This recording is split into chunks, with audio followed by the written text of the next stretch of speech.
Hello. Hi, good evening, everybody. Welcome to today's edition of Stride. I'm welcoming everybody joining us on YouTube and Facebook Live, and join us on Zoom also. And before we start, can we start with a word of prayer? Shall we pray? Father, in the mighty name of Jesus, we give you praise. We thank you so much for this beautiful day. We thank you for the opportunity given us to discuss these matters.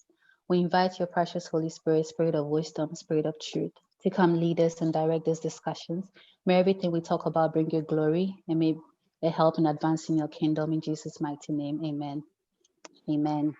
So my name is Mamiesi Sego. I'm going to be your moderator for today. Welcome once again to Stride. So what is Stride? So Stride actually is an idea that came about as part of EYU's 25th anniversary celebration, EYU's Excellent Youth Outreach, and we are 25 years. It's a series of capacity building webinars put together to educate, inspire, and equip the general EYU body and everyone, irrespective of who you are and where you're from and where you're at. Stride is basically to show the impact of EYU over the years in the lives of highly motivated and excellent individuals in various walks of life. It is scheduled to run throughout the whole year. We hope that through this series, many young and old people will be challenged to pursue Christ-likeness in all aspects of our lives. We also hope that seeing the amazing work that God has done with EYU over the years, potential partners can consider ways of supporting the work for greater kingdom impact. So this is the third edition of Stride, but it's actually the second edition of a series that has been running for not too long. So we're talking about staying relevant in the real world, influencing the 7 pillars of society. In no definite order, the 7 pillars of society are family, leadership and governance, business and economy, education, arts and entertainment, media, and religion. Today, last month, that was July Stride, we talked about leadership. And today, especially, we're talking about the second pillar, which is the pillar of business and economy. And joining me for this discussion, we have 3 amazing panelists. I'm going to introduce them all together. So we'll start with Mr. Nelson Amu. Mr. Nelson Amu is a Christian. He's currently the CEO of InnoHub Limited. He's the Executive Director for Ghana Tech Lab and the President of DT Automated Systems Limited. InnoHub is a business accelerator and impact investment platform that supports small and growing businesses to become sustainable, scalable, and investment ready. They offer good consulting, market entry support, and capital raise support for their clients. Nelson also serves as a country lead for the Snappy Entrepreneurship Program in Ghana and Liberia, a program that teaches the concept of kingdom business to Christian entrepreneurs. Nelson has led a consulting project across several industries, including mHealth, renewable energy, agribusiness, greenhousing, etc. His specialties include business growth planning, enterprise support program designs, early stage investing, venture building, project management, KPI tracking and improvement, and research. Nelson is a trainee minister at his local church. He serves as a PA to the senior pastor, and he's also the minister in charge of corporate affairs for the church. He first attended an EYU meeting in the year 2000 and actively served the ministry at the University of Ghana in various capacities, such as the hall rep, drama and choreography director, camp adjutant, camp director between the year 2001 and 2005. He lives in Accra with his beautiful wife, and they are blessed with 2 sons and 2 daughters. Welcome, Nelson. So our second panelist is Mrs. Ivy Adu. Ivy is currently the Assistant Registrar for University of Professional Studies, Accra, UPSA, and a member of the Human Resource Management Practitioners. She has a master's degree, MBA in Human Resource Management, and a degree in Social Work from the University of Ghana. She also has a certificate in Career Service Management from University of Manchester and a product of Wesley Girls High School. She worked as a career consultant at the then John Bank, a collaboration between the University of East London and University of Ghana. She was also the project coordinator for a World Bank project in the University of Ghana. While in EYU, she served as the head of Ushering and Aesthetics, head for counseling, and the president of EYU Legon. She's a godly woman showing forth Christ in the corporate world. Welcome, Ivy. Thank you. So our third panelist is Mr. Kojo Jabin. So Kojo is a passionate entrepreneur and the founder of Spring Hills Limited, a new venture he began in April 2019 after a successful 15 years career in the corporate world in various managerial roles. He was a business development manager for Lene Services. He was a branch manager for CFA Motors. He was a general sales manager for Alliance Motors, Jaguar, and Land Rover. He was a power systems manager for Mantrac. He holds a Bachelor of Arts in Economics and Psychology from the University of Ghana and an MBA in Marketing from GIMPA. He served as a council member for the Bible Society from 2014 to 2015 and has been serving on the fundraising and mobilization committee of the Bible Society since 2015. He's committed to developing lives, making wealth, and advancing the kingdom agenda. Kojo first attended an EYO meeting in the year 1998 as an HHS graduate from Presbyterian Boys Secondary School. He actively served the ministry at the University of Ghana, notably as a president from 2001 to 2004. Kojo is married to Nanama and are blessed with 2 beautiful kids. The family lives in Accra. Welcome, Kojo. Thank you. Okay, so we've been running this series on staying relevant in the real world, influencing the 7 pillars of society. Today, we are talking about the pillar of business and economy, basically career. We know that as Christians, we are called to be the salt and the light of our world, to add value and to shine in our world. Now, our panelists are well versed in every area that they're coming from, and they're here to share lots of knowledge and insight into this topic. We'll delve right into action, and I would like the panelists all to tell us what really is the difference between career and entrepreneurship, if there are any similarities, what it's about, and how has their journey on that path been for them as Christians. So I will start with Mr. Nelson Amu. Thank you very much, ma'am. Yes, good evening to our panelists as well as everyone joining tonight. It's quite an opportunity and a privilege to be part of this panel to share on the topic. We'll try to keep it as practical as possible and share more from experience as well. I think to kick off, in terms of the difference between a career and entrepreneurship, question really is, what is a career and what is entrepreneurship? If you're talking about a career, it comes along what you call a profession, which normally has roots in a formalized training that you go through and serve actively in that.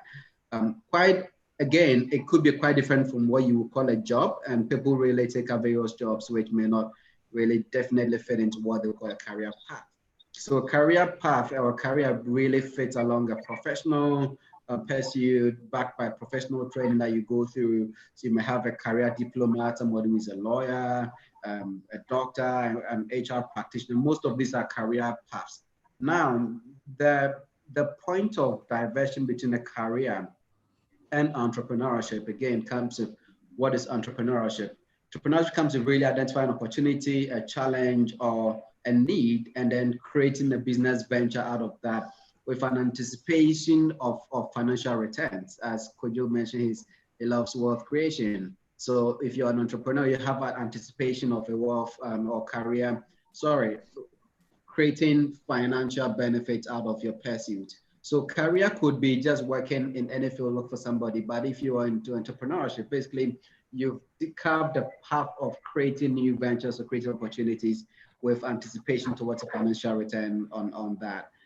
Again, there is also the blend where some people have various career paths, but along the line create what we now call side hustles. And side hustles are really becoming the norm now, where many people, I'm a banker or I'm a pharmacist, but I've created a venture in agribusiness. I have something in delivery services and logistics, which I provide a bit of time and support on or investment on. And I also maybe manage over the weekend, my night or weekend job. So that's the blend coming up now. But again, entrepreneurship comes with creating the various ventures that you have. We also have entrepreneurs who within companies could really create new ventures that could be hyped up into existing companies or new companies on their own. So that would be my initial comment on this topic. Thank you. Thank you very much, Nelson. Thank you. Would like to hear from Mrs. Ivy Adu. Okay, so Nelson has said it all, but then a career is an occupation undertaken for a significant period of a person's life. So you have a career in various, you usually need to have a skill or a training to call it a career rather than a job, as Nelson said. The concept of entrepreneurship is developing and managing a business venture with the aim of making profits. And they are quite different. There are differences and similarities. One difference is the flexibility entrepreneurship offers you. With entrepreneurship, you have control over your time and schedule.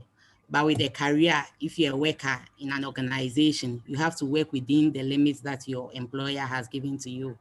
And as an entrepreneur, you have the flexibility of expanding your profit margins. But as a worker, you have to make do with the salary and the perks that come with it. And then both of them have value. You can advance yourself and live a fulfilled life with either of them. Yeah. Thank you. Thank you very much. Thank you very much, Ivy. I love what you said, that both of them have value. You can advance yourself and have a fulfilled life in both of them. And I mean, I'm beginning to like entrepreneurship more from just what we started on. So I would like to hear from Mr. Koje Jabin on what are some of the biblical foundations for pursuing a corporate career or entrepreneurship as Christians in our pursuit of this. What are some of the biblical foundations that we need to consider? I think, first of all, it's important to consider work as worship to God. Okay, I think many people go to work and do not realize the fact that when you go to work and you are working, it's the same as worship. You are worshiping God in another way. And so you need to do everything at work as though you were doing it unto the Lord. You need to be punctual at work. You need to be at work on time. You need to give it your very best when you go. The employer has paid for your hours. You don't need to steal the employer's time. If for any reason you have to be away to do anything outside working hours, you need to ask permission properly.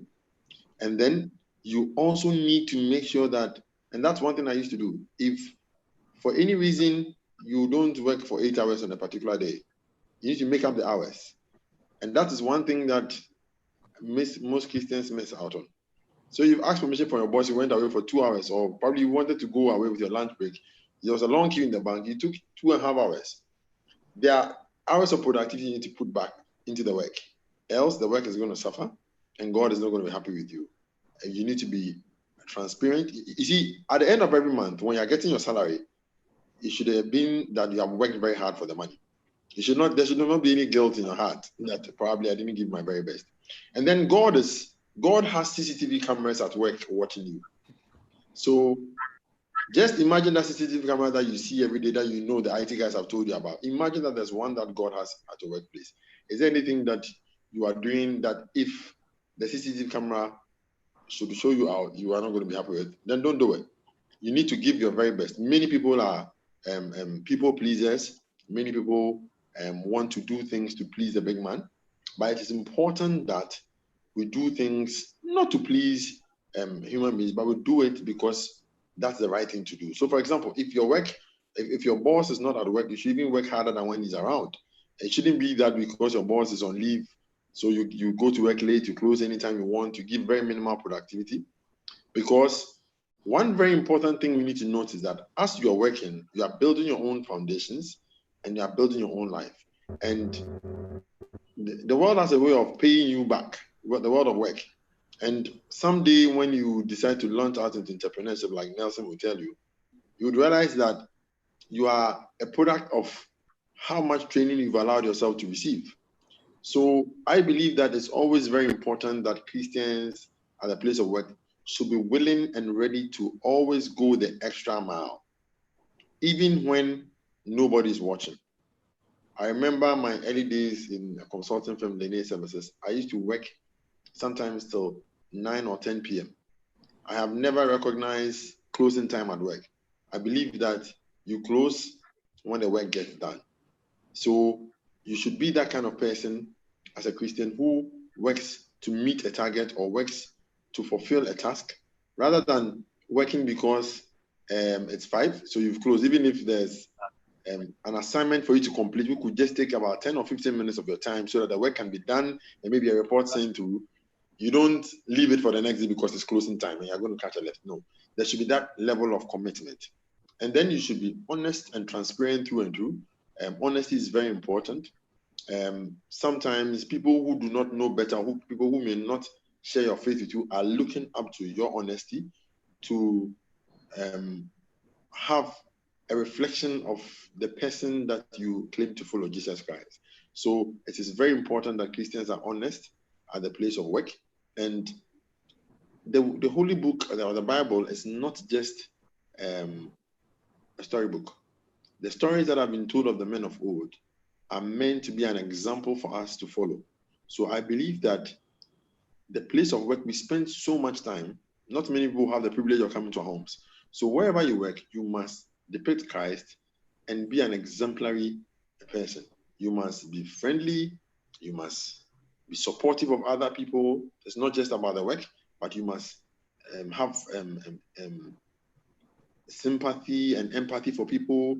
You must have a good, some Christians don't have a very good human relation. You must have good human relations. It's okay to make people laugh. Sometimes it's okay to let somebody be relieved of a burden or the other, or even share a prayer with a friend who is in need. Sometimes people may lose a loved one and all that. So in going to work, it is a place of ministry. It's a place where you have a very good opportunity, a minimum of 8 or more hours a day, to depict the life of Christ. And what a glorious opportunity. Nobody should be allowed to go without being impactful of others. And even the security man, the cleaners, how do you talk to them? Do you show them love when it's Christmas time? How would they know it's Christmas? If you don't show them love, you get your Christmas bonus and you enjoy it alone. You get your Christmas package and you take it home. No, you can share with some of those who did not get as much as you did, or give them a small token of love on every Friday or weekend, as much as you can afford. For somebody who may not be a Christian, this may be the true reflection of Christ they will ever meet. And through that sign of love, they may get interested and may start a whole conversation that will let them even draw closer to God than before, or probably even come to your faith if they are not a believer of Jesus Christ. So I believe that there are so many examples in the Bible which can influence a Christian's life. And as you go to the world of work, whether you're an entrepreneur or you're in corporate life, it's an opportunity you should not allow to go waste. You should take full advantage of it and show your faith and let the light of God shine wherever you find yourselves. That through that, people will come to know the God that you serve. And perhaps, peradventure, you will draw many more people to Christ than you have even imagined. I mean, that's my take on this. Wow, Kojo, thank you so much. God bless you so much. I mean, the fact that we are called to be representations of Christ in our workplaces, that says the standard very high. That says the standard very high. Nelson, we would like to hear your take on this. Okay. We've had very exciting and excellent inputs by Kojo. Let me add it from this angle. The whole concept of work itself and what is our perception of work. We serve a God who himself works. He worked right from the foundations of the earth and continues to work through us even today. When God came down and saw chaos, the first thing he did was basically try to put everything, and that is the Genesis story. And we see beyond the Genesis story, even in the Genesis story, God himself began by showing his example of working and responding to a need where there was a need. Where there was darkness, God spoke. Where there was water, God spoke. Where he needed trees, he spoke. So God began by showing the example. The second example we see is when he created the first man, Adam. And we see the first thing God did basically after creating Adam was to put him in the garden. And if you read in Genesis chapter 2, verse 15, it says, the Lord God took man and put him in the garden to work it and keep it. So God's command to Adam at that time was to work the garden he had created, because God worked and created it. So God set up the business and brought Adam in the business as the first partner to basically, or the first employee or the first manager to work it. So we see right from the foundations of the earth, God himself worked. He showed Adam how to work. And right from Adam down, we see work running through. So all the promises that we are claiming after of Abraham and of Isaac and of Jacob, and we're talking about all these people and the promises God made, which we want to jump and claim. We see their work ethics and what they did. When Isaac went to a place and there was no water, he dug a well. People came and destroyed that. He dug another well. They destroyed, he dug again until he got to a place where he said, God has given us rest. And we see clearly the element of work running through. Now, fast track down from the Old Testament to the New Testament, where you hear very strong statements. I'll read something from 2 Thessalonians 3, verse 10, where it says, for even when we were with you, we would give you this command. If anyone is not willing to work, let him not eat. For we hear that some among you work in idleness, not busy at work, but busybodies. Such persons we command and encourage in the Lord Jesus Christ to do their work quietly and to earn their own living. So from the Old Testament to the New, we see the concept of work. And of course, Jesus, when he came down, everybody he called was somebody who was working. Jesus didn't go and see somebody just sitting idle under a tree playing draft and called him to come and do something. He loved those who were actively working. They were the fishermen. He loved the tax collectors. Just try to pick them and refine them to do something else. And he says that you've been catching fish. I'm going to make you fishers of men. Again, that did not take off their trade from them. So clearly, there are a lot of biblical foundations of work that if we as Christians would want to understand and appreciate them, our orientation towards work would really change and be influenced by the fact that our God who we seek to serve works. He worked from the beginning, is continuing to work. The examples he gave, the Adam he created, the first command he gave him was to really work the garden and to keep it. And then he also gave him the charge of really naming everything that he created. All of these are examples of work and responsibility that God created. Anchoring that on what Kojo said previously, the fact that we are at work normally for 8 hours minimum a day. Again, it is a very good place to show an example of how a Christian should work. If you are at work and people see you are just idling on Facebook and LinkedIn and Instagram pages, and sometimes doing what looks like nice things like listening to nice sermons at work, it looks good, all right, but is that what your boss is paying you for? I am at a very interesting position where, because we teach kingdom business, you hear some examples where people are asking you, okay, so if you have your staff doing quiet time at 10 a.m., you as a Christian entrepreneur, Christian CEO, what do you do? I say, stop them. It is wrong. You know, so how do we make sure that as Christians, our work ethic stands up so strongly that people could see Christ through the hard work that we do? I mean, I would say on record, I've never in any time of my life done a typical 8-hour shift where I say my time is up, so I've closed.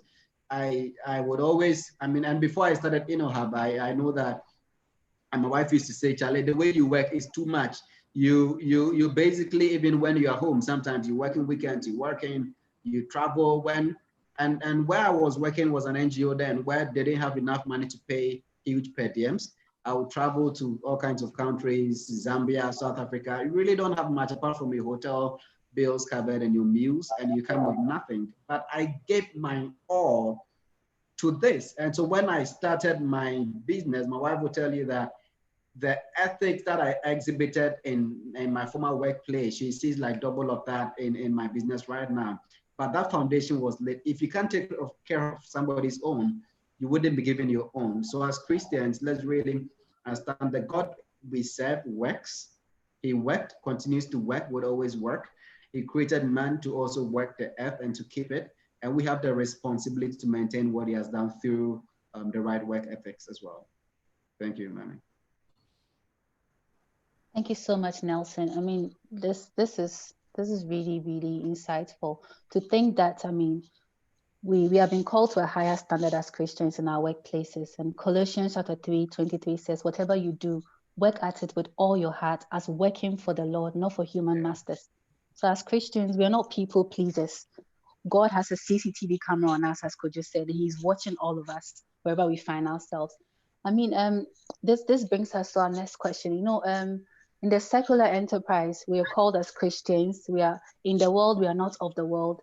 And we are in the secular world, and we are showing forth Christ in all that we do.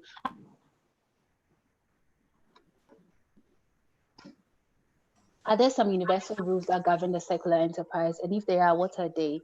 I would like to start with Mrs. Ivy Adu to share a bit on that. If there are secular rules that govern, any universal rules that govern the secular enterprise that we would like to know about as Christians. Thank you, Ma'am Yesi. Yes, there are set rules that govern the enterprises, and these rules should be complied by both religious and non-religious people. Thankfully, most of these rules have their roots in the Bible. In strict terms, the business books and the ethics that we have are in conformity with what God expects of us. However, as time goes on, we realize that there have been certain conventions that have been handed over from generation to generation, which have come to stay. For example, if you are doing a government work, there is a saying that says that, and that goes this way, Abayjuma, which unazi, to suggest that you shouldn't be diligent when you are working for the government. And all these are sayings that have been passed on from generation to generation, and they influence the current generation. People think that once you are not working for yourself, you should work anyhow, but it is not Christian. The Bible says that, have you seen a man diligent in his work? He will stand before kings. We are supposed to do everything to please God. We should know that everything we are doing is being observed by God. We need what to do, and we will stand before him one day to give an account of it. And so as Christians, if there is any part of the secular rules that do not conform, we are supposed to stand out and be different. We are supposed to live our lives differently. We are supposed to live as salt and light of the world. Thank you. And then also in business, sometimes people try to cut corners by supplying inferior products as quality. And by so doing, they displease God. Proverbs 11:1 says that a false balance is an abomination to God. We have to honor God in the way we present ourselves at work, in the way we do our businesses, in the ways we relate with people. Thank you. Thank you so much, Ivy. Thank you so much. So, I mean, from what you said, it looks like the universal rule is God's rule, is the Bible, and we are supposed to take everything we get, we're supposed to submit it to that. Kojo, I would like to hear you on this. Right. I think that you talk about universal rules, but I believe that you must also have a value system, especially when you are, whether in corporate world, but more especially in entrepreneurship. For example, I deal with cars, right? That's one of the main things that I do. And if, for example, I'm selling a car to somebody and there's a fault with the car, some of the cars that I sell are not new. They are slightly used ones. It is important for me to disclose fully, in the spirit of transparency, the exact condition of the car. In fact, there's a particular car I sold for a client. When you call, I tell you, please come with your mechanic, come and check out the car, because I cannot guarantee the quality of the car. I've worked in the corporate world where I was selling vehicles with warranty on it. And the warranty means that there's a guarantee that the car is going to function properly for the next 3 years or 100,000 kilometers.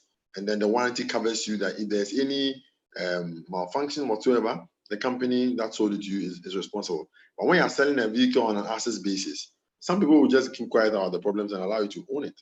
But it's always, I believe it's important to make sure that one, the vehicle is in good functioning condition, and where probably because of price or one reason or the other, I'm not able to recondition the car, I must be very open and sincere with you. If also, for example, I know I'm selling a car that has a faulty battery, maybe the cost of a battery is 300 Ghana cedis. For the inconvenience it may cost to you, maybe you buy a car and you go to the shopping mall or somewhere to go and buy something, and then you're going to turn off the engine and then it doesn't start. I mean, I've had experiences where you go to a car garage to buy a car and on your next stop, you will have to be pushed, or you need a jump start cable to start your battery, because the battery doesn't, and the guy knows, so he will leave the engine on, or they will barely charge the battery a little bit just to take you home. I believe when you're a Christian, you must have principles to work. So, for example, there are many times I've sold cars and I've bought a brand new battery and put on it, because I believe that you have to be transparent. And then also, if there's a fault, I'll give full disclosure and tell you this is the condition of the vehicle. You may have to. There's a guy I met some weeks back. I sold a car to him. I told him that, you know what, you need to fix A, B, C, D. And sometimes, this means that you may not make a smart profit on the car. Sometimes this means that some people may decide not to buy because probably they recognize a fault. And then there have been times where I've gone to check out a car and I hear a fault, or maybe you hear some noise and you're like, I remember there's a guy who bought a car to me and I had a vibration on the chassis of the car when I drove it. So I'm like, there's a vibration in this car. He's a driver who drives the car all the time. He said, oh no, there's no vibration. I'm like, boss, I can't hear. He said, oh, sir, expressing surprise.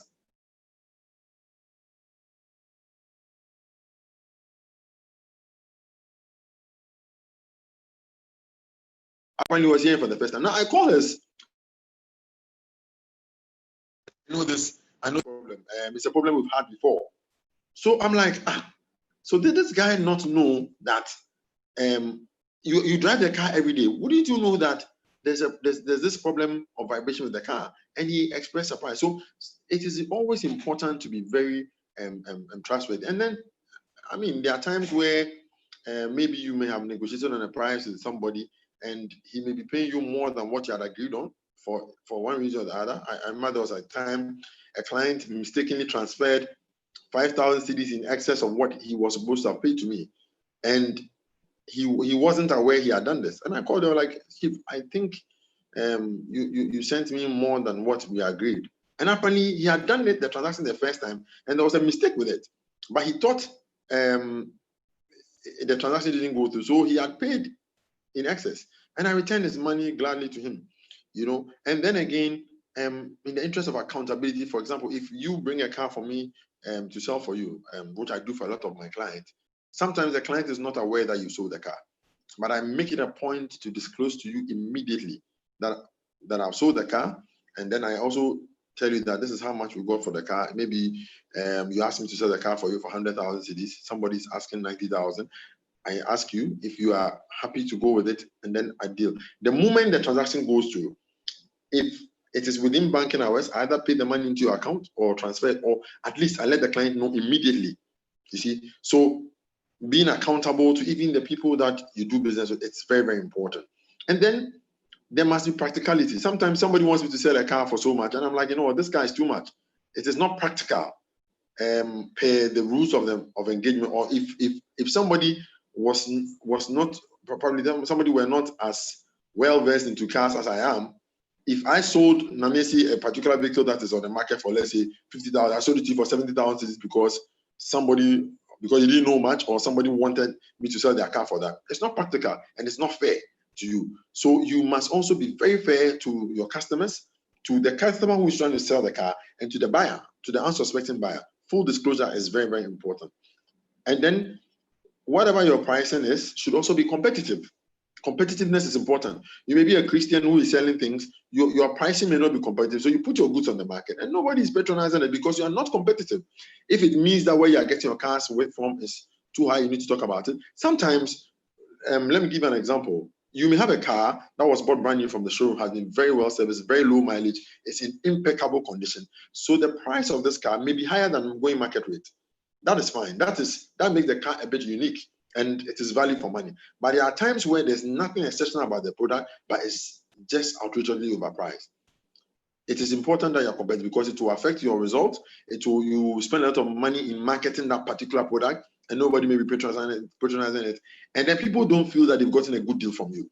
Okay, so it's very important that some of these rules of fairness, competitiveness, practicality, even integrity, when the person may not even realize it, you must be very, very open with them, and then you must be very honest as much as possible, and giving even details that the person may not be suspecting. And then fairness even to those that you work with, giving a just recompense for their labor. You know, a lot of Christians will be good at giving big offerings at church, but they don't take good care of their staff. I've spoken to you would meet very successful entrepreneurs who are hailed all over the country, and you speak to some of their staff, and they are complaining because they feel that for the labor that they put in, sometimes it may not be a very just case, but there are many times where you hear somebody's salary or you see how much somebody is putting into the business, they're not getting as much. So then they resort to stealing and all sorts of dubious means to be able to take care of their family, because everybody has a need. So you as an entrepreneur, or you as a business person must be fair. I remember there was a particular time in corporate world where we were recruiting somebody, and for more than 3 months, I went back and forth with my boss because I believe that per the lady's qualification and experience, the salary my boss was proposing was not good enough.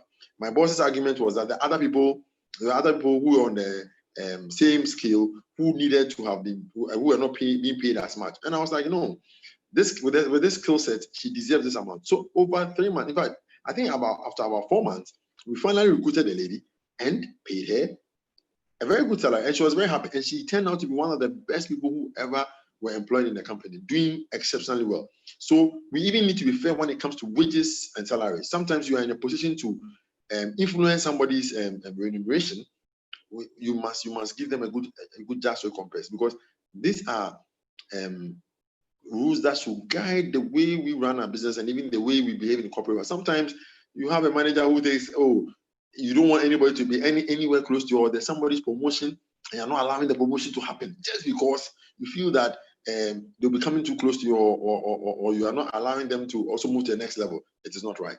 So I mean, these among other rules should guide us in the way we do our business. Yeah. Thank you so much, Kojo. Thank you so much, Ivy. I mean, I'm just really enlightened right now on a lot of things and how we are being called as Christians to function in the corporate world, and even as entrepreneurs, and the value system that we should have, and how we should even understand that. Do we see a man diligent in his work? He will stand before kings. He will not stand before mere men. I would like to know, in the corporate world, there are a lot of gray areas. There are a lot of gray areas. There isn't a black and white to some things, and you're not sure how does a Christian climb the ladder of business in a world where everything is relative. Everything they go like depends on this or it depends on that. How do we maintain our value? How do we climb the corporate ladder and still maintain our values and still be relevant in advancing the kingdom wherever we find ourselves? I'd like to hear from all the panelists on this. I'll start with Nelson. I'd like to hear from Nelson, then followed by Ivy, and Kojeja will end it for us. So Nelson, I would like to hear you on this. How do we maintain our value in climbing the corporate ladder, and how do we still remain true to ourselves and not compromise? Okay, thank you very much, Mami. So I realize this is one of the thorny areas that we face as, whether you're an entrepreneur or just in the career field. How do you rise up to the top? There are quite a number of things that we as Christians, and again, where Jesus said the sons of the world are sometimes wiser than the sons of light. There are a number of things that we don't do well at. If you are in any profession, in a medical field, pharmacist, HR, what have you, there are basic things when it comes to valuing people and networking, building your networks. In any field, your network becomes your net worth. And again, this also applies to entrepreneurs. There are times when somebody will just call you and say, hey, I have seen this call for, or this call for bid, or this call for tenders, and I think you are the right fit for this. Would you apply?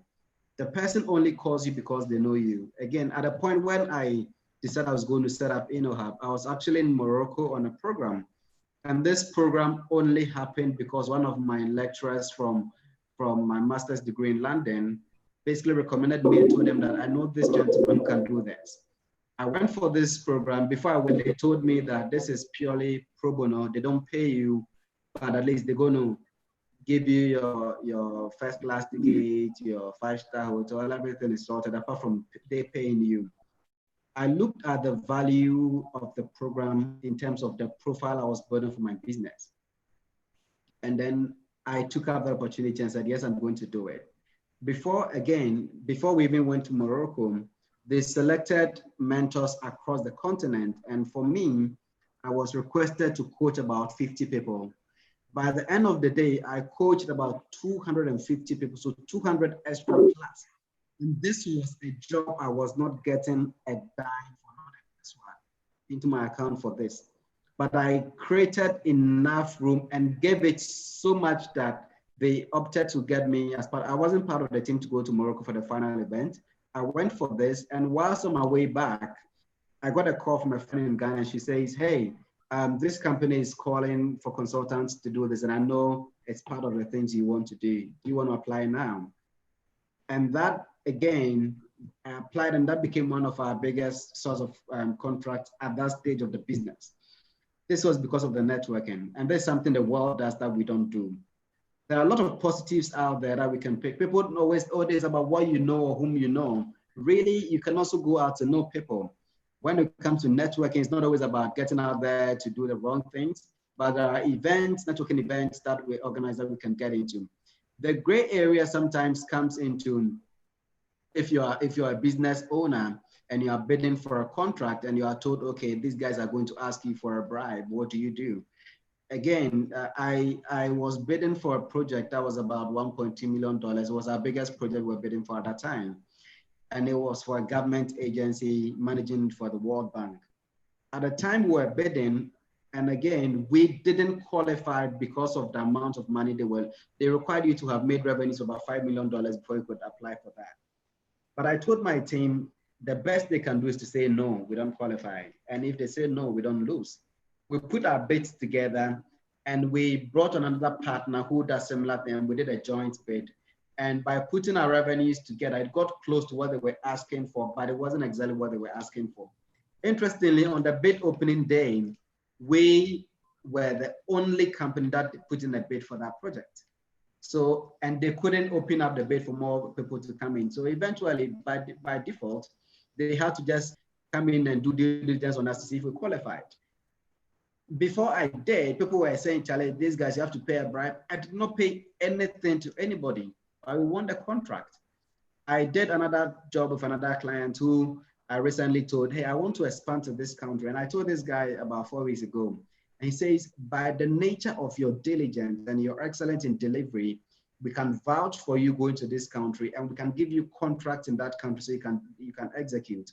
So if we want to look at the challenges in the world, the issues about bribery, and sometimes people have to bend backwards. We know take cases where people want to sleep with ladies before they give them promotion and what have you. Those are quite difficult to sometimes navigate. But I think the more we step out in faith, and for me, I have told my team and myself that building this business is just a faith walk. I think we can get into that later on. But the more I step out in faith, the more I see doors open out to me without having to go through the kind of fears that people always think you go. I've not had to bribe anybody for any big contract. And again, we've had 2 big contracts worth about $4.4 million. I didn't pay anybody anything. One was a big World Bank contract. And at the point we even got afraid because we had a Minister of Finance was beginning to raise red flags about who the contract was getting into. And all we got to know, he just wanted to be sure it was going to a Ghanaian company. And once he got to know the company is called InnoHub and is led by a young Ghanaian, he said, I'm fine, World Bank can give that contract to them. But before that, we thought, okay, does he want to move it somewhere, maybe somebody who is a party person and what have you. But really and truly, sometimes a lot of the things we fear for don't exist. We just have to step out there. And I believe once we know what we want and how we want to go about this, and we know we have a God who is bigger than any other thing, let's activate that and it's going to work for us. Thank you very much, Nelson. Thank you. Thank you on the faith walk. Ivy, would like to hear you too on this. What does it take to still maintain our value in climbing the corporate ladder? One way is to see our work as a ministry and an opportunity to serve. Sometimes when we are placed in positions as the bosses, we feel that it is an opportunity for us to direct people and make decisions for them. But then it is an opportunity. I remember when I started work, I had a very tight schedule. And yet there were so many people coming with their various problems. At the end of the day, I needed to deliver. So I had to come up with a strategy of coming to work a bit earlier so that I could clear my decks up to a certain point and use part of the working hours to serve the people I have been employed to serve. Because you can be so obsessed with the work in delivering results that you even forget about the people that you are serving. And whatever we do, we are supposed to do it unto God. The people have needs, they have issues, they have unfair treatment, they have issues with their leave, their maternity issues, and all kinds of HR issues that come up, and you are supposed to help them solve it. Sometimes you have to go out of your way to connect them to the right people. So if you do not do all these things out of love, you will just be focused on meeting your targets, delivering, and at the end of the day, you realize that you would have just served a master without serving the overall master who placed you there. Thank you. Thank you very much, Ivy. Kojo? Yeah, Mami, I believe one thing that, in addition to all the excellent points Yeah. Ivy and Nelson have shared, I believe one thing that catches every boss's eye is excellence. And that's one sure way for any Christian to climb up to the top. My first job was with Lene Services, and when I got employed, not long after, I had a sermon in church called to be extraordinary. And then I also read a book from Albert Okan, Becoming a Star at a Workplace. Yeah. So I endeavored to go out there to the world of work and make things different. Lene was a very small company at the time, newly started in a small bungalow, somewhere in White State. You know, people would come to work anytime they want. I always made sure that I was at work on time. And I'd never observed closing time. I was a national service personnel at the time, you know. But I endeavored to work very hard and to give my best every day. There was not a single day when I would go close from work and have any regrets about not giving my best at work. I had this boss who used to say that if you close from work and you can go on a Friday and you can go for a party or to go for maybe any program and not feel tired, and she will use the party as an example, that if you can go and dance at the party till the next morning, then chances are that you are not really giving your very best at work. She used to maintain that you should give your all when you go to work. And that's where sometimes we have a bit of a struggle. A Christian goes to church, to work, he does shoddy work, they close before time, they slip away when the boss is not watching, and goes to church for a church program and goes to pray hard for God to promote them. The promotion comes from giving your best, because that God who you are praying to at work also goes with you to work. He's in the form of the Holy Spirit that dwells in your heart and expects you to give your very best. He has the grace. He gives you the grace to be able to perform. So any Christian who has the mindset right will be able to excel at work without much struggle, because you have the Holy Spirit in you. So when you go to work, you must be fixed on work. You must be focused, not be receiving personal phone calls or responding so much to WhatsApp messages during working hours rather than working, and giving your best as if the God that you worship at church also comes to you at work, because he really is with you at work. And then you must always maintain a good rapport with your boss. You know, I have realized that you would find many Christians who go to work to go and fight their bosses because they believe that their bosses are not well aligned, or probably your boss is not a Christian, or your boss may not be treating you right. And so if there's friction between you and your boss, chances are that you will never climb up. You must always understand that there is a pecking order, there's structure in organizations, and you must take instructions from your boss. Before you do anything, you must play it by your boss. Sometimes you have a very good idea, run it by your boss. Even if your boss goes to the board meeting and doesn't mention your name, God knows and he sees. One day, that same boss may recommend you for a promotion, or some other big man will take note of you.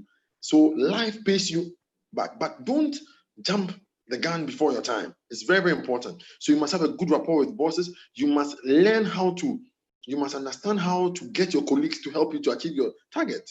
Sometimes you have various administrators and whatnot, like for me, I was in sales, and you will have a sales administrator, you would have delivery guys, you have guys who even wash your cars. I remember at CFL Motors, I used to find nice ways of incentivizing my own colleagues. They didn't ask me for. I would do. Some people who are not being paid as well. So every time I get my commission, there are some people that benefit from my commission. And you know, when you do that, nobody has asked you to do it, but they give their very best. So I'll go and park my cars at the washing bay, and the cars are washed quickly, not because I bribed anybody, but because of even how I'll talk to them. If they had a problem, I'll be interested. Sometimes after work, I'll have a chat with all of them, you know. So learning how to have good interpersonal relationships, it all helps to push you to the book, because somebody must recommend you. Somebody must speak to the king about you. Somebody must speak to the MD about you. And so when you give people a good vibe about yourself, and then you have a good relationship with them, is very important. Then one more thing I'll add is learning to go the extra mile. As a young graduate who went to a consulting firm, I developed the whole PowerPoint presentation on interviewing skills to go and talk to some young people in Mount Zion Methodist Church, which happened to be my boss's church. She was supposed to go and give a talk, and she decided to take me along. And then the feedback that came in, she was like, "Kojo, I didn't know you were such a good person when it comes to presentation." That was my first opportunity. Then she was in her church. She never gave me an opportunity at work. But guess what that did for me? There was once where a resource person was not going to be able to show up for some reason. It was very short notice. There was a seminar starting on Monday, and I think on a Thursday evening, she rain-checked on the appointment. And my boss was like, "You know what? I'm going to groom you to go in there." So grooming, I thought it was going to be for like a couple of hours. I went to her house. She gave me a few materials, some magazines, some videos to watch, and he says, "You know what? After 30 minutes, like, I wish you all the best, and please give your very best." So on this was Thursday evening. Sunday, a driver comes to pick us. We go and stay in a very posh bungalow at one of the mining companies to go and give a presentation, when this was my first opportunity to give a presentation before over 40 managers in a big, well-established company. Now, the thing is that my boss only gave me this opportunity because she had seen me talk to some young people in her church. And after this, I became a seasoned resource person, because the feedback from that seminar was amazing. Why did my boss give me the opportunity? She gave me that opportunity because I was willing to go the extra mile. That presentation that I did at the church, I did the PowerPoint presentation on weekends and in the evening after work. I had to sit at work till 8 p.m. there about to do it. It wasn't even doing my working hours. It was not part of my job. I wasn't paid for it, but it opened an opportunity. And guess what? At a certain point, my boss decided that, you know what? I pay my resource person, so I'm going to give you a token for you to do the presentations, even though you are using working hours to do it. So, and because of this, not long after, I became a manager in the same company. So God will present us with opportunities. We need to take them well. We need to be ready for the moment. You need to polish your shoes and give yourself a new haircut and present yourself well when there's an auditioning. And then you become a star overnight. It's the secret preparation time for opportunities that you may not even know about is what will help you to climb to the top quicker than you have imagined. Thank you. Thank you very much. Thank you very much, Ivy, Kojo, and Nelson. I mean, we have to step out in faith. We have to step out and serve, and we need to prioritize excellence in all that we do. I'll ask everybody that has joined in, if you have questions, you have things that you want the panelists to clarify on, you can send it to us. We'll read it at the end of the discussion. We'd also like to know, what's the relationship between risk-taking and faith in the business sector? You know, we know about faith as believers, and in the corporate world, we call it risk-taking. Is there a difference between the two? What's the difference between the two? I would like Mr. Kojo Jabin to share a bit on that, and then Mr. Nelson Amu also do the same. Right. Many years ago, there's a very good friend of mine who said she read a book, and the title was Faith, Presumption, and Foolishness. And probably you would agree with me that there's a thin line that differentiates them. When you're acting in faith, when you're being presumptive, or when you're being foolish. I believe that in every business, you need to understand what you're doing. You need to always take what you call calculated risk. I'll give you an example from my line of business. Before, there are times where I buy cars and sell them, or I decide to even sell a car for somebody. I must always check the car out. I will typically drive the car. I will not buy any car in faith. Even if I know you and I trust you, I'll still check the car and see what the condition of the car is. I would want to see the documents of the vehicle and do my proper due diligence.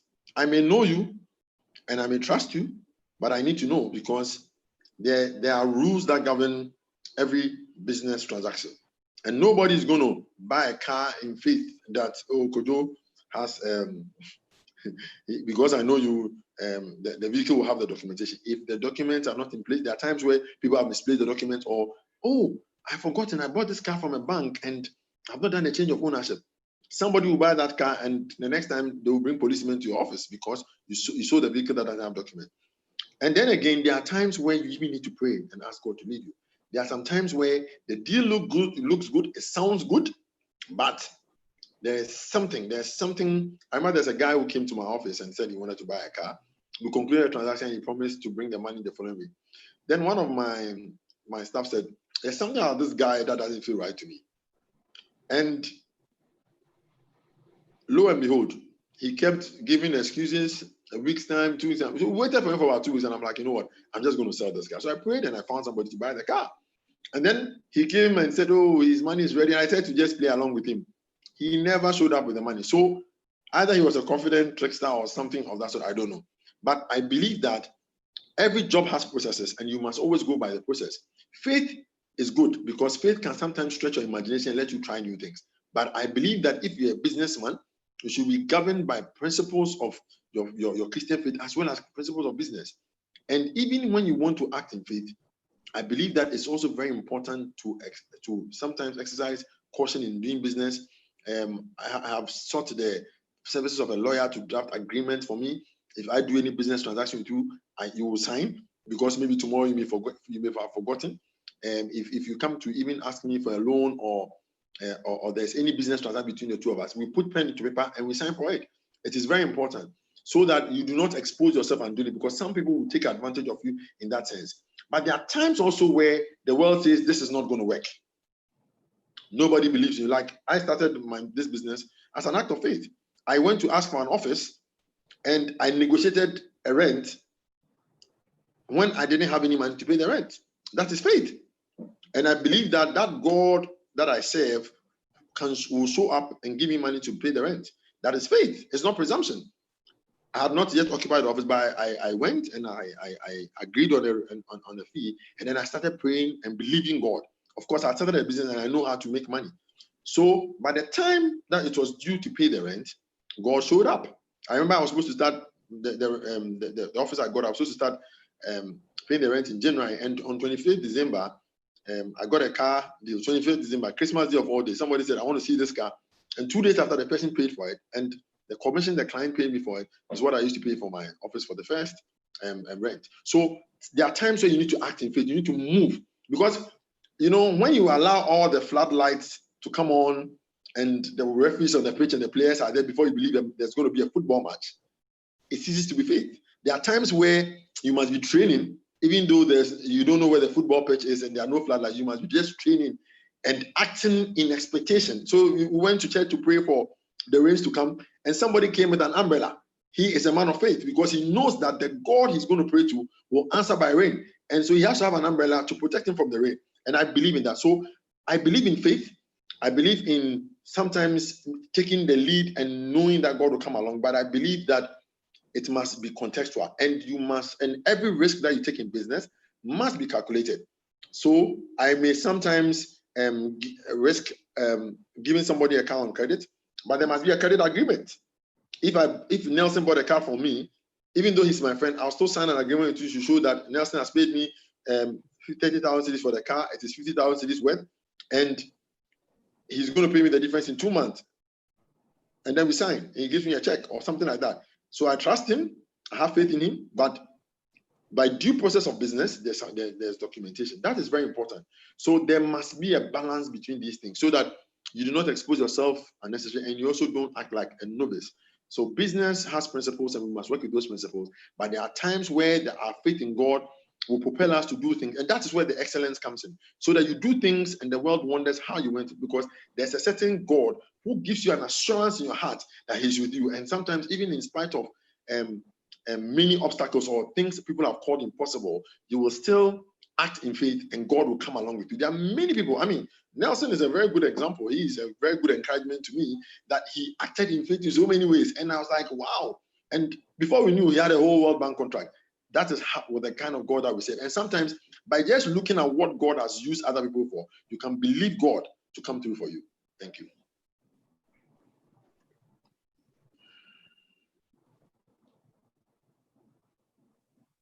Thank you, Kojo. Nelson. Right. I think Kojo has said a lot. I would attempt to Yes. add on. Yes. I remember about 3 years ago, a lady called me, somebody who was a client I've done some jobs for. And then she called me, and then I went to her place, and then there was another gentleman. And this gentleman is somebody I respect too much. And her mission was simple there. She wanted to, and she started saying, I know you have your own business. I want to do a merger with your business, basically taking over the business. I'll absorb your entire team into my business. That is because I want to build a brand that would move across Africa. And you are going to be the second in command across Africa. It sounded good. At that time, I had started just about a year into the business. We didn't have too much money to pay very good salaries at that time. And this lady offered to pay me $5,000 a month. And in 2016, $5,000 a month was really a lot of money. On the surface of the conversation, it sounded good. And I fell for that at that point. I went back, I shared with my partner. He was happy that this is an open door and what have you. But there was one night I sat in my office, and that was a time when we were not getting, you start business, it takes a while to get projects. 11 p.m. I was in the office all alone, and after everybody had left, I shut down the light, sat in darkness, and I said, God is me and you in this business. You are the CEO for this business. I move on your move. What do I do at this stage? Do I walk away and go and take her offer? Of course, she made it sound like you are still an entrepreneur because it's just a merger of two businesses. And again, like I said, $5,000, I began thinking how much my wife will hail me if I bring home $5,000 every month as my salary.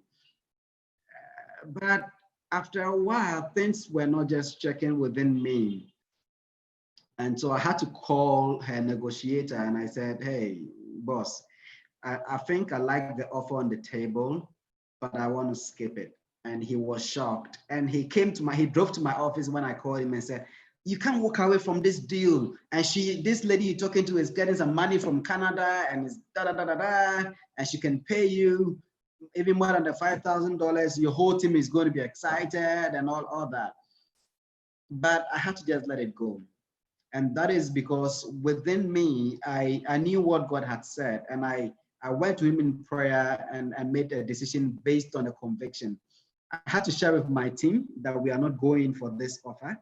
I knew they were disappointed in me, like David and his men who wanted to stone him at the moment because they all knew what the lady was bringing to the table. She had a lot more money than our company at that time.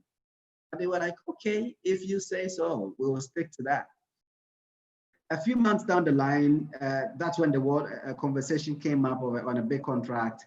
And then when they had to select 2 finalists out of 6 bidders, it was my company and this lady's company. And ultimately, my company won that project for a $3 million contract. And so I began imagining if I had taken the immediate offer and jumped ship, it would have been good at that time, but I would have compromised on like Esau, a pot of soup. I would have compromised on the future of this business. But I had to take God at his word and say, this is what you said you would do. And I remember telling God, you said you're going to make my business a household name.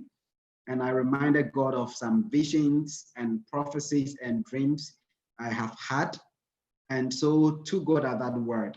Again, faith is not blind.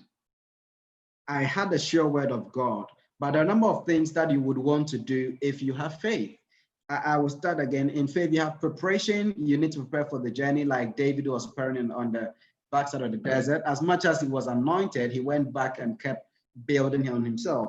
And there is planning, there is diligence, and then there is build on a long-term perspective. Enough of really screaming, I receive and I possess and I grab, and then we sit back and wait for God to move. Severally, God opens the doors, but we don't even see the door has been opened. So we sometimes begin to feel God has not been faithful. God has not lived his side of the bargain. But a lot of the times, it's only because we do not make the first step. when I was walking away from my previous job, my boss had a very frank chat with me. He said, Nelson, starting a business in Ghana is difficult. And he added, you have a family. And then he added a third bullet, which should have killed me. He said, your first business you began in 2012 failed. What is the guarantee that this is going to work? I told him in 2012, that business didn't involve me. I basically went for money from a bank as a loan, and I put it in the business. So I was basically managing it remotely, and I had a team of 2 people who were working on that. It failed because I wasn't there. This time I'm going to be there. And then he said, and this was the truth from him, that from what I'm doing with him, I was basically traveling all over the world doing projects for the business. And so he said, if you keep at this for just about a year or 2, I believe you are going to land a big global job. So don't leave. And I told him, I want to build a big global brand out of Ghana, not just a global job. And that wasn't just something I was saying. I had faith in God, and God had, and this was in October 2015, and God had spoken to me earlier in the year that by close of year, something was going to happen that would let me know it was time to step out into my own. And when that thing happened, I had to just act on that. This man came back and said, this is a new project. I'm going to give you this much money and a car and all of, and you can. But I had to look at all these and wait because God had said something. But once I resigned, I had spoken to somebody, secured a space for rent, and it's rent for the first 3 months. And I knew that by the end of the first 3 months, which was going to be December 2015, I would have had money to pay for a bigger space. And so we took one step at a time, but like we agreed, risk taking and faith may have a bit in common, but they're not the same. Faith is a more of an informed risk, if especially coming from what God has said and what I believe and what I have planned for and what I know I'm going to work towards to achieve. So I think the two may not necessarily be the same. Thank you very much, Nelson. Thank you so much. I think that, yes, it has been very insightful, the fact that faith is very informed. When we step out in faith, we are trusting the God that has gone before us to shield our way, and the God that has led us and is leading us. And risk taking is also very necessary in business. So I think as Christians, we shouldn't miss sight of the two. We need to take calculated risk. We need to also act in faith. Okay, we'll continue our discussion. We would like Ivy to share with us. We'd like to know how we can serve God with our career or our business as individuals. How do we serve God with that? How do we serve God with everything that we do in the corporate world and with our businesses? Ivy? Thank you. It's an obvious fact that many people struggle in making career choices at various points of their lives, and probably because they are unsure as to whether the choices they make would align them with their calling on earth. But the first thing that you need to do is to prioritize your relationship with God. He knows you, He created you, He knows the end from the beginning. When you make God the center of your life, you commit every venture, every aspect of your life to Him, and He will guide you. So, for instance, with my current job, I had about 10 things that I needed in a job. I didn't even have any idea where I was applying to. Several years after getting the job, I found a book where I had written I had my checklist, and every single one of them had been answered. Fine, that is how God chose to answer. He could have answered in any other way, and it would have still been in accordance with His will. But when we are working with Him, we are sure that He directs us in anything that we do. When you are growing up as a student or working, there are so many opportunities to develop your skills and to develop your gifts and abilities. You need to take advantage of that. When I was in UIU, I served as a matron, and through that, I acquired a lot of skills there. When you serve God and you use your gift, it allows you to have an inkling as to where you could possibly be. He will lead you to the path that you should be. You know whether you have the business acumen, or you are a career person, or you are both, and the Holy Spirit will just lead you. You just have to give Him that preeminence. And you also have to take risk, because if you observe the wind, you will not sow. God is the anchor of our life. We just have to trust Him that wherever he leads us, he has equipped us and we will excel there. When we feel it's an opportunity for us to learn and to become better people. And when you live out gospel, you realize that things just fall in place. Even things that are seemingly off are part of his grand design to move us into his path, whether it is career, into his calling, into influencing people. We just have to make him the center and the pivot. Thank you. Thank you very much. Thank you so much, Ivy. I mean, I'm very blessed by this discussion because recently there's been just this pressure on people to have a side hustle. And if you find yourself, maybe in a corporate world where you don't have a side hustle, you feel like you're missing out. Everybody is selling something, delivering something. And it looks like everybody needs to have a side hustle. But I mean, like you said, the key thing is to trust God's leading, the fact that we are not of our own and God is leading us. So he himself will grant us wisdom and lead us as to what we need to do at each point in time. And I'm really grateful that you shared so much on that. And most importantly, God's leading. Evelyn Cheche,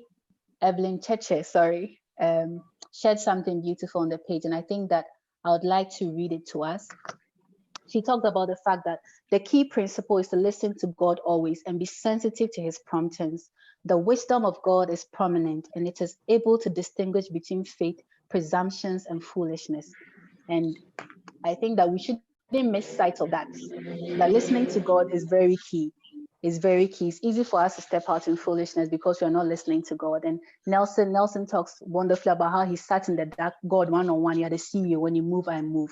So I think that we should be able to go before God with every decision, no matter how big or small, and let him lead us. Now, we still are expecting a lot of questions from the people that are tuned in, and then we'll let our panelists answer. But we'd like to ask all our panelists, what experience has shaped your understanding of money? You know, money, I mean, we talked about entrepreneurship, we know that it's in expectation of a financial gain. So what experience have shaped your understanding of money and work as a person? So all the panelists are going to share what they think of money. And you know how Christians would like to say money answers all things, and you know how we like money, always asking for money. What experience has shaped our understanding of money as Christians in the corporate world, in entrepreneurship and work as a whole? So I think I will start with Ivy again.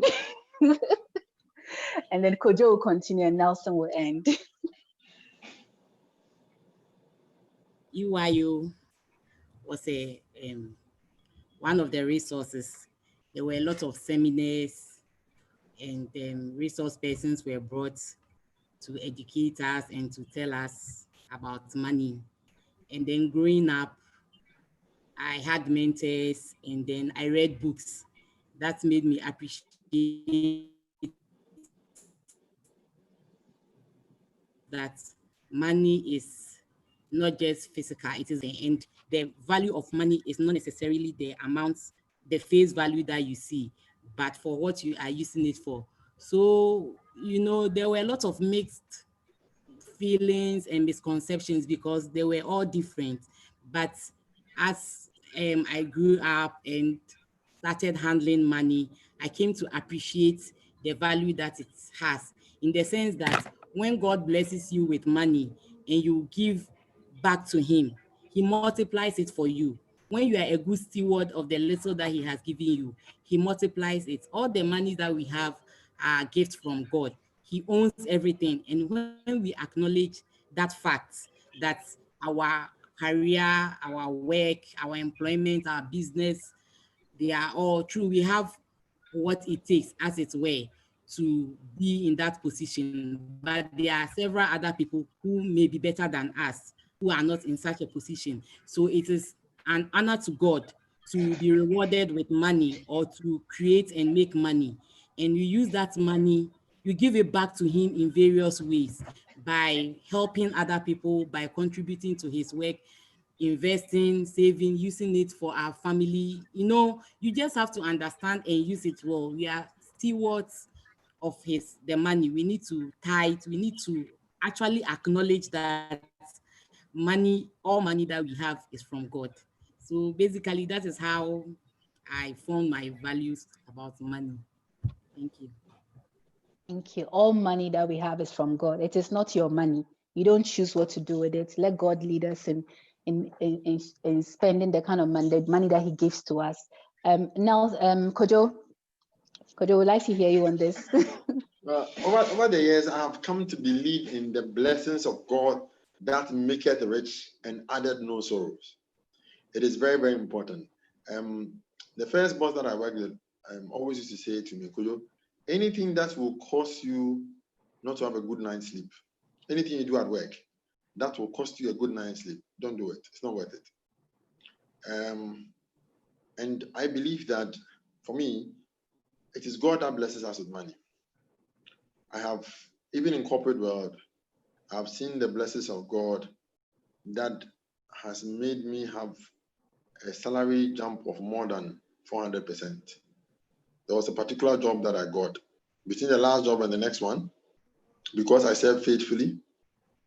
I was surprised. I mean, you know, when you go to an interview and you mention a salary, you know you're never going to get, and the employer gives you a salary which is close to it, and then you go to negotiation, you insist on what you asked for, and to your pleasant surprise and shock, they offer you even more than what you asked for. I'm like, wow.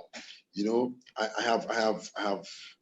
have seen different parts of this world just by being in corporate world and being at the right place at the right time. One of the things I did in corporate life was always to ask God to take me to the right place at the right time. And when God is with you, you will find the money. And the money is not yours. It is meant to be used for the expansion of the kingdom. It's meant to support people who are in ministry. It's meant to support God's work. And once you see that the money is not yours, whenever you get paid or whenever you earn any income as an entrepreneur, you are quick to pay your tithe, you are quick to give God what is his due, you are always eager to help other people, and you realize that true fulfillment comes when you are able to change the life of other people. And it may come in various ways. I remember there was once where I encouraged all my staff to give a Christmas bonus when I was in corporate life and then we added a little bit more from the company resources and from our personal resources to go and visit an orphanage. And it was close to Christmas time. I have never had a Christmas like that before, because for me, it was a real eye-opener to the other side of the world. And these children were full of gratitude. I remember there was a particular picture where we took of one of the children who fell asleep sitting behind a bowl of jollof. And there was so much contentment in their hearts because the kind of food we had brought there was food they had not eaten in a long time. You know, they are fed, but the resources are very scanty and overstretched. So I believe that there are so many people, especially in Africa, who are in need around us. And so first of all, we should find money in the right way.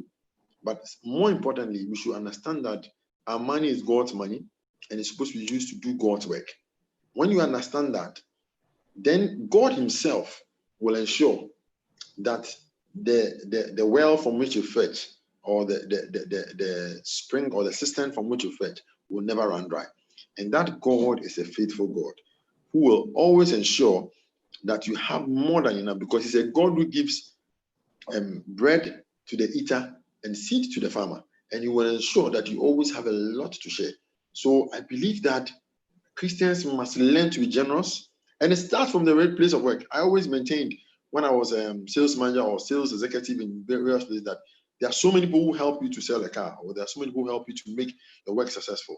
When it is Christmas time or Easter or at any point in time, you must ensure that, and there are some of them who are being paid far less. Sometimes my commission for a car sale is more than somebody's whole month's salary.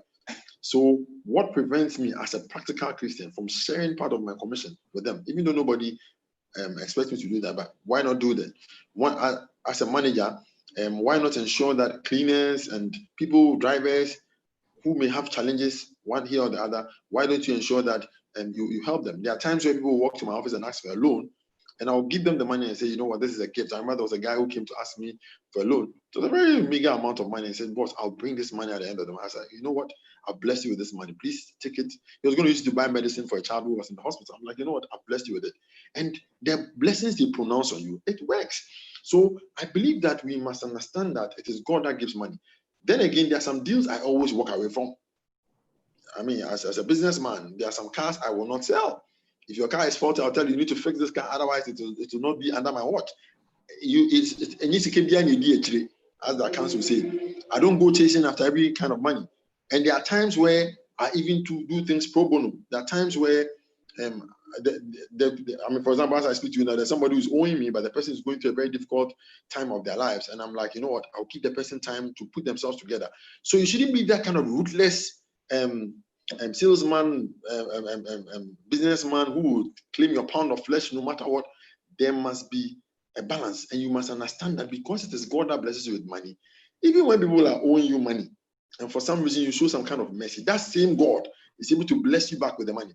And I remember the last example I'll give. I remember there was I did some work for a man of God, and I sold his car for him, and I helped him to buy another car. And I was like, no. He was asking me how much commission. I said, no commission, man of God.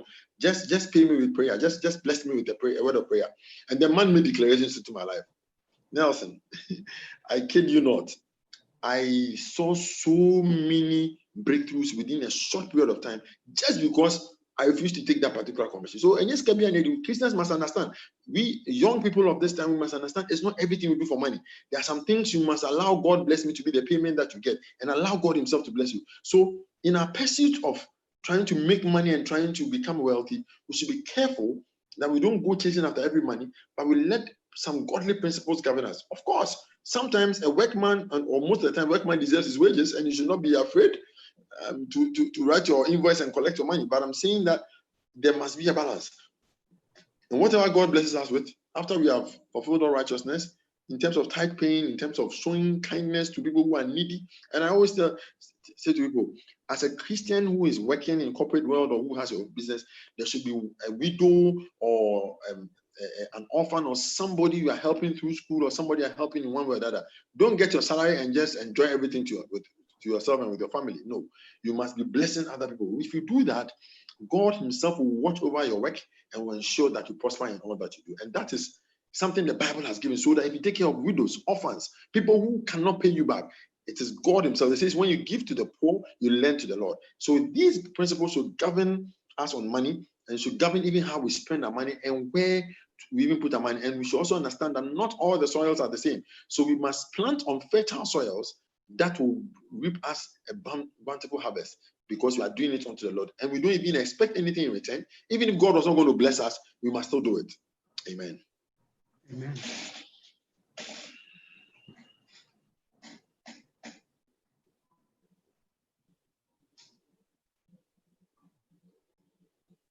Hello, Nelson. Right, thank you, Ma'am. I'll add a few points to this. I mean, the first point is that it is God who gives us the power to make wealth. He gives us the ability to make wealth. He gives us the ideas to make wealth. Again, the Bible says, I wish above all that you would prosper and be in good health, even as your soul prospers. So it is in the will of God, that's 3 John 1:2, that we would prosper. So we shouldn't be afraid of prospering as Christians. The big question, however, is that when you prosper, what happens after that? Do you recognize God as the source of your prosperity and therefore see yourself as a steward of the resources you are given? Or you think you want to prosper and then say, I'm a self-man? There are a lot of them out there right now, but we as Christians too recognize that it is God who gives us the very ideas. I wake up and I run my hand in my hand and I say, God, ideas, just give me ideas to prosper, and give me the ideas to prosper and to build. And as I build wealth, I want to be wealthy. I mean, I want to be very wealthy, but the question is, what happens to my wealth? I am at the position where I see God as the source and I'm a steward. There was a time I went for a program somewhere and they paid me. The moment I got the envelope, God told me clearly, this money is not for you. And God gave me a name and said, this money is for this man. And I'm like, God, what kind of game is this? But I sat in my car and I picked my phone. I called the gentleman. I asked him where he was. And I said, I want you to meet me right now. I don't want any temptation. So we met at a point and I gave him the money. And this was by the roadside. This man, who is much older than me, knelt in front of me by the roadside with cars passing by. And he said, my brother, what I have on me right now is just about 5 seats. My first son is going back to the senior high school this week, and I have nothing, I have no clue on what to do. And I'm like, this money is not from me to you, it's from God to you, because God spoke to me clearly once the money came to my hands that this is yours. I've gotten to a point where, for example, because of my role in church set of corporate activities, I'm given an assignment by my pastor. He knows that there's a finance office I would need to call, but no matter the role, I would execute that. I'll buy the items, I get it fixed in the church, and I will never go to the finance team to be reimbursed, because I've made that prayer to God that blessed me enough that at no point would I do anything for the church and go for, even if I'm spending money. Last week, we had to do some activities on the church building, and what I paid everything from my own funds, and I never went back for a reimbursement. Last year, I had to sow a huge seed. And when I did that, I kept saying, this money is not for me, it came from God, it's gone back to God, it's going to come back to me. I was working on a project, and the project went so smoothly such that the project manager came and said, boss, this your project is just graced. There is grace all over it, because I've never had any project where I've had no challenges apart from yours, and it's just grace. I'm at that point where I want to prosper, and I want to prosper to be a blessing to God, to the church, and to people. Like Kojo said, we need to be able to support people who are in need and be a real blessing to them. At a point, you wonder, when people take advantage of me, it's their cup of tea. Of course, we need to be wise and know what kind of fertile grounds we may separate from non-fertile grounds. But it's our calling to be a blessing to the world. And for me, I'm talking about financial evangelism. If we want to win the world, it gets to a time people just want to show the deeds. If you show them the deeds, they can come and say, okay, can you now talk to me? What did you mean by saying Jesus loved me? And we can only do that if we create wealth. So Christians, I believe we need to really get to the point of creating wealth for the ultimate blessing of the kingdom. Thank you.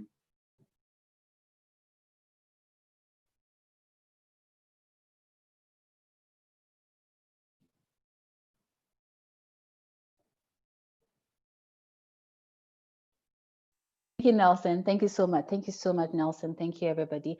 I mean, it's a privilege to know that God has blessed us so that we can be a blessing to the world around us. And to think that as Christians, in every sphere of our lives, God has actually entrusted the salvation of men into our hands. It will give us a different perspective on how we approach people and how we approach things. God has given to us that we can give. And it's not our money, it is God's money to us. So it's really, really vital that we seek God direction in how we spend our money, how we choose to be a blessing to people. And giving can never be overemphasized. We don't just give in the church, as people in the corporate world, how we even give to people that are less privileged or our subordinates, how we give our time, how we give respect to people is also very important. Our next question is about EYU and what EYU has done for all of us. We are all products of the amazing work that EYU has done in the last 25 years. And I'm a personal testament to that. I think EYU was a place where EYU was a place where I questioned my faith. It was a place where I had to really understand, what is this Christian thing about? Is this what I'm willing to give my life for? And it was a place where I had to know that this is what God has called us to be and what God has called us to do. So it was a place of self-discovery for me personally, and it has shaped me in so many ways than one. And I think that everything I am today, I can attribute one way or the other to the people that God blessed me in EYU and how it's actually shaped me and is still directing my path as today. I'd like to know from the panelists, what has been your experience with EYU? How did that shape your ministry? How did the ministry help you in pursuit of even being in the corporate world, in the career sector? How has the impact of EYU influenced you in any way in this arena? So I would start with Koje Jabe, and then Ivy, and then Nelson will end up for us. Right. So EYU has been a blessing to me in many, many diverse ways. And my first boss that I worked with for 5.5 years, I met her because I was president of EYU and I went to ask her to become a resource person. And then I think after I introduced her and gave announcements and all that, she found me to be eloquent. So I remember after the program, he said, Kojo, when are you finishing school? And I gave her the date. He said, when you finish school the next day, I want you in my office. I want to work with you. I didn't take this statement seriously. And actually, after EYO, I got my first working experience to work in a Christian retreat center in Gretna Glen Camp in Pennsylvania in the US. It was an all expenses paid exchange program. We were there for almost 3 months. That was also a very awesome experience as a result of being committed to EYO. And whilst I was there, Mrs. Ellie Hagan sent me an email asking that when I was expecting to see you, I showed you our travel. He said, whenever you're back, I want you in my office on 18th of August, 2004. When I came back, that was a few days after I returned. I think I returned on the 11th. So a few days after I came back, I went to her office and she says, you know what? Welcome, please start work. Let's talk at lunchtime. And that was my first job. I worked there for 5.5 years. So EYO gave me my first job. EYO gave me my first foreign trip abroad. And I was EYO president. I was organizing secretary. I learned a lot of things about organizing things. And it was very, very useful in the world of work. I learned to lead other people. I was co-opted in the management team where I think my second year of work, I was made supervisor and I was asked to start attending management meetings, even ahead of the person who trained me in that company. So that spirit of excellence, excellent youth outreach, we learned the spirit of excellence. And that spirit of excellence, going the extra mile, pushing things, was such a blessing that in corporate world, I was always shining. I was always my boss's favorite because I learned how to go the extra mile, to do things as if you're doing unto God. There are times when my boss wants somebody to run an errand, everybody's quiet, and I'm like, madam, I can go. And that meant coming back and closing late because I had work to still do. I'll pick your children from school where we run all sorts of errands. I learned that servant attitude in EYO, and it helped me a lot. So my bosses all throughout corporate world, wherever I work, my bosses liked me because I was willing to go the extra mile. And who taught me how to do that? Daddy Crawford, excellent outreach. Well, we're carrying chairs. Even as president, I was carrying chairs to fellowship meetings. And so you learn to serve. And so you do things in corporate. I remember one of my bosses, and we went somewhere in South Africa.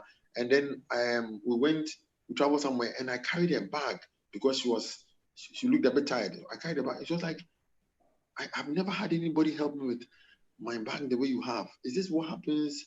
Like, is this? I was like, no, that's how I was trained, So some things that you take for granted, people find it to be extraordinary. And they get to like you in a different way. And it opens opportunities for you. You get nominated for things because they see you to have a different kind of spirit. So EYO has been such a blessing, and I can go on and on and on and on. But I believe that if you are a part of EYO now, or you've been through EYO, let the lessons that we learned, let the various Bible studies you've had, and things that have been the camps to us, and the camp meetings, and shaped our prayer life, and we have made very good friends in EYO who have been very supportive, even in corporate world. Kodo Quarantine Bedu and Co. And I have a problem at work, I'll go and meet him, we talk, we discuss. People have been supportive, the various friends I've had in EYO. So it's been a blessing, and I think that you cannot take the network of people at EYO for granted. Some of the people they support from afar, some friends in the US and Canada, and what they've been a real blessing, even in difficult times. I mean, sometimes, even when you're having struggles at work, somebody that there's somebody you can talk to, there's somebody you can pray with. And so, as for EYO, its benefits cannot be stated well enough. Thank you. Thank you so much, Kojo. Thank you. If you're on the Zoom call, we shared a link. If you want to partner with EYO, you can click on that link and partner with us. As you can see, we've done amazingly well by far, and we're still doing amazingly well. Join God, partner with God in using EYO to advance His kingdom in these times. So, Ivy, I'd like to hear from what EYO has been to you and how it has shaped you. Yes, I think Kojo has said it all. It's a very good place to network, to learn about your spiritual talent, your abilities, the inherent skills that you have. I really enjoyed the period I had with EYO. When I joined the university the very first year, so many things were strange to me. I didn't have any direction in life. And through EYO, I was able to have a focus. It was all right. I mean, I heard people talking about dating and sleeping around, people who were in church, and it was so normal to people. But then when I joined EYO, we had a new set of teachings and everybody was living the holy and a pure life. It was so normal. We had mentors who had stuck to their spouses for years and there were no issues. It actually formed the foundation of having a godly marriage for me. And then the other resources that we had, like going on missions and outreaches, also deepened my relationship with God. I could go on and on, but these are just a few of the things that I benefited from. Wow, I think we all can say same. We all can say same. So Nelson, I mean, you joined EYO in 2000. I mean, that was, to me, that was a long time ago. So I'm sure. Yes. So there are a number of things that you need to succeed in the corporate world. One is communication, through is your presentation, how you dress. And for me, being able to speak a lot at EYO activities and meetings was a very good place to build on my communication. As much as I was previous into debating, I think I honed a lot of that at EYO events where you had to speak and talk about things. And dressing, really, again, on communication, it was really not a good thing to be speaking pidgin in EYO. And even now, when I make an expression in pidgin, people go like, that is strange. We don't think you can speak pidgin. It's because hardly do I do that, but I can if I want to. But I think that, again, helps me to communicate very well in my corporate engagement. When you're bidding for contracts, you're defending it, you have to be able to communicate. And also dressing. I was at an Oxford class last year. And then at the end of the day, they said that when they were giving us certificates, when they called my name, they said, this is the best dressed gentleman in this program. And I'm like, to go to Oxford with everybody from all over the world and be told you're the best dressed gentleman for the whole program, I thought it was good. But I think part of that came from the EYO roots where you would need to tuck in, get a large shirt, and all those things. I think they help. But most importantly, right now, I'm every day managing about 4 companies day to day. And I think that a lot of the activity I engaged on back in university. And I think there was one executive meeting at the counseling center when there was a prophecy. God said that he allowed me to run so many things in EYO and outside while on campus because he's going to prepare me to run many companies.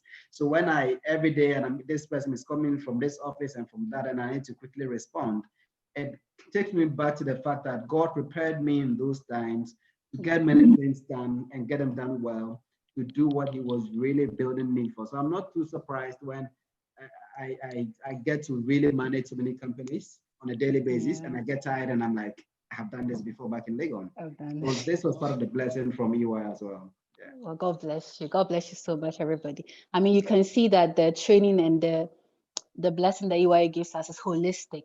And personally for me, it's also in the area of service. And as Kojo and Ivy shared, EYO will teach you to serve, and you serve and give your all. You serve with no reservation.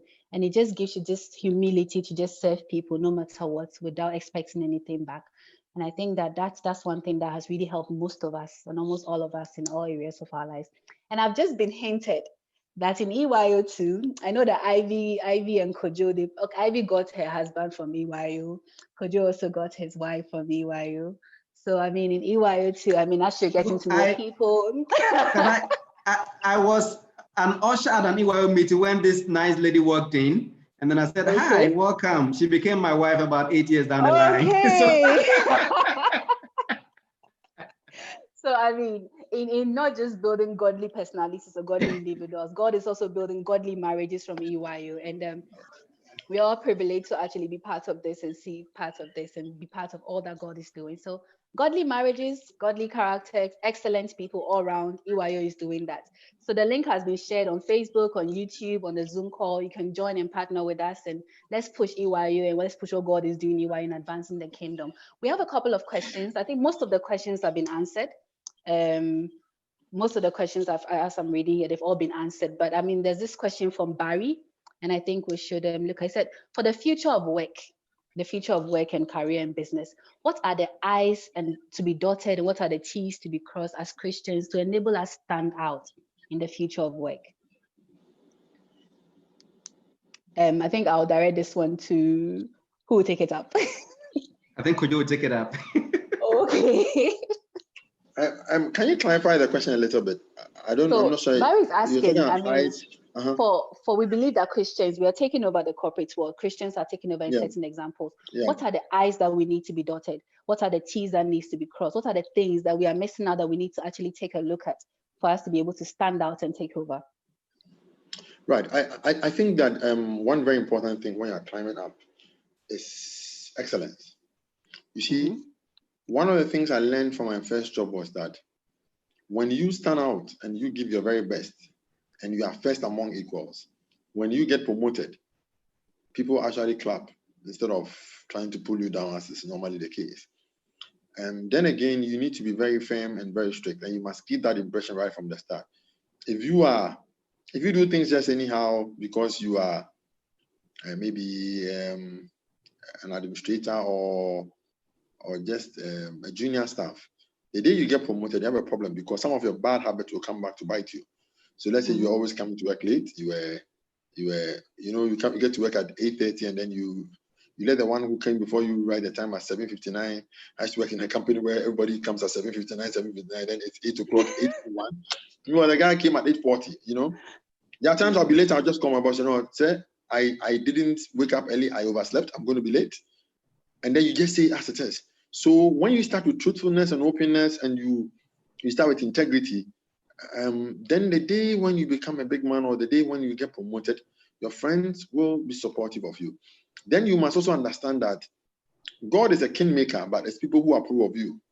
So there may be a prophecy upon your life, but if you don't learn, maybe Nanado was prophesied to become president one day, but he had to take people to campaign for him. People have to carry you onto the palanquin, as they said in the local dialect. So you must learn to manage people and to get people who work with you to work for you without even feeling that they work for you. I couldn't belabor that point enough, that you must learn to let people that work with you feel secure in making you their leader, because they know that when you get to the top, you remember them. It's very important. That what the winner takes it all thing is the reason why. That is one of the things I've bedeviled Africa, why sometimes people feel very insecure. Even in our elections, it's one of the reasons why sometimes people are afraid. Because once you get onto the seat of power, there's mayhem that's going to be unleashed onto many people.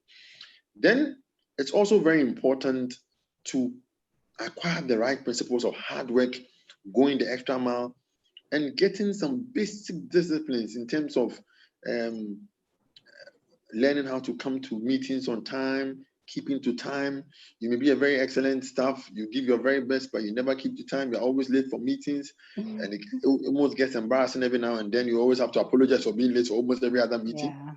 It's very important. And then learning how to talk, how to articulate your viewpoints very well. And I dare say sometimes Christians must also develop very strong personalities where you believe in what you stand for, and you stand by it no matter what. Your belief must cost you something. Sometimes you must go to a board meeting or a management meeting and push your views so strong that everybody remembers it and it is enforced. There are times I remember I went to a particular company and I believed that the commission structure for the salespeople was not good, to the point where I incurred the almost like some of the senior management members were not too happy because I was pushing the agenda a bit too strongly. But I believed that people were going to work harder when they were giving the right remuneration structure. And I pushed it. And it was eventually approved. And the guys were very happy. And trust me, even though I no longer work there, I see the results of what I pushed. So a leader must believe in something to a fault where they are even willing to let them cost them something. In trying to go up there, these are some of the things that you must do. Otherwise, you'll be that kind of weak leader who always kowtows to what the crowd is saying. You shouldn't be a populist kind of leader, especially in management. You must stand for something and be very firm. When people come to associate you with certain values, they know that Kojo will not stand for this. So they don't even bring it near your doorstep. It becomes very easy. When a young lady, you dress in a certain way, in corporate world, you carry yourself in a certain way, the big men know that sexual favors is out of your dictionary. It will not be granted. They don't even ask. They stop asking. Among their circles, they're like, that's what amazing. Don't try it, though. She's not going to agree. And you must come to that point where you have that kind of reputation for yourself. It's very important. Then when you get to the top, nobody has any issues with you that they can use to pull you down, because sometimes people even blackmail you with some of these things. So it's very important.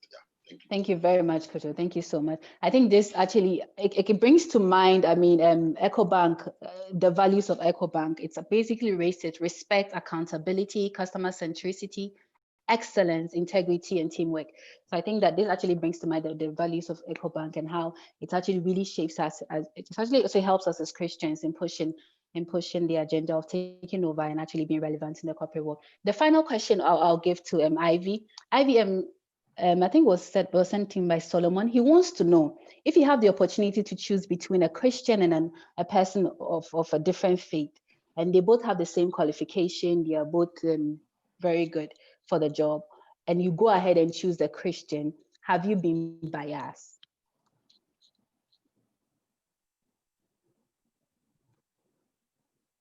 Hello, Ivy.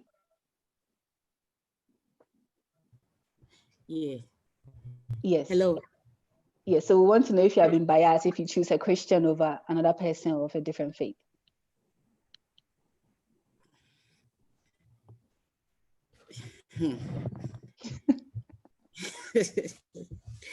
They have the same qualification. Yes. Usually it's a panel that chooses, makes the final decision. So there's no way the panel will be biased. Yes, so there are so many other things that are considered. I mean, aside, we don't discriminate based on Christianity, because when God shows his favor and his mercy, he makes it shine on both the Christian the and godly the and ungodly. godly and ungodly. So if someone has the opportunity, you don't discriminate against the person because he's not a Christian, or you favor the Christian just on that basis. You have to look at certain things. If it is really tight and you keep digging, you will definitely have something that will give one an edge over the other. Yes. Okay. So there is never a time where your faith is an edge over the other. So Nelson, I want to hear your take on this. Nelson, I would like to hear your take on that. As an entrepreneur. I will come up a bit quite strongly and say that if they both qualify and I have to choose one and I choose the Christian, there's nothing wrong, especially if he or she also qualifies like the other person. And really and truly, I think that comes a time we need to be quite unapologetic about some things and not always try to be politically right. If the person is not qualified, then I would not make that favor. But if both are equally qualified and I have to choose one, what is my basis for choosing the other? Let's say A or B. I think it shouldn't really be such a difficult box for me, so long as they are equally qualified and they tick the boxes. They both can communicate well, they both dress well. I mean, one didn't come. I did an interview when this gentleman came suit with no socks. I was like, Jack, you are disqualified. And I told him that, please, the next time, don't do this, and I will give the job because of that. If he didn't do that, he ticks all the boxes. I will give him the chance, yes. Thank you. So, I mean, with no apology, if a Christian equally qualifies, we'll choose him or her over the other with no apology. Thank you so much. Thank you, everybody. Thank you, Ivy. Thank you, Nelson. Thank you, Kojo. It's been a very fruitful discussion. I've learned a lot. I'm sure everybody that has tuned in has also learned a lot. This is Stride. We are staying relevant in the real world, influencing the 7 pillars of society. And the 7 pillars of society, in no definite order, is the family, leadership and governance, business and economy, education, arts and entertainment, media and religion. As Christians, we're called to be the salt and the light of our world. We are called to add value, and we are called to also illuminate and shine. So I'm so glad to have actually been your moderator for today. My name is Mamiesi. Next on the things that we have to do, we have Solomon Owusu-Ansah to give announcement. And then I just want to say a special thank you to all our panelists. You've been very wonderful. You've shared a lot of wisdom, a lot of insight, and actually helped us navigate our leadings and whatever you're supposed to do in the corporate world. Thank you so much, everybody. Thank you for joining in. Solomon, over to you. Hello, Mamiesi. Good evening, everyone. And we are most delighted to have you join us for this edition of Stride. God bless you for attending. So the announcements that I have for you, we are still celebrating 25 years of making a purposeful global impact. It EYO. And this year, so Stride happens to be one of the anniversary activities that we are doing, and it's going to continue through to the end of the year. Join us next week. Join us on 30th August for the next edition of Stride. We are going to talk on the pillar of education, the pillar of education. So please mark your calendars and join us on 30th of August as we continue with this powerful and insightful discussions. We're also reminding you of Youth Week 2020, which is coming off in October 2020. So watch out for the date. Anticipate Youth Week 2020 in October. We're also reminding you of our fundraising drive. We've posted the links in the chat box. Kindly follow the link and support what EYO is doing. Give a birthday gift to EYO. And you'll be blessed. Amen.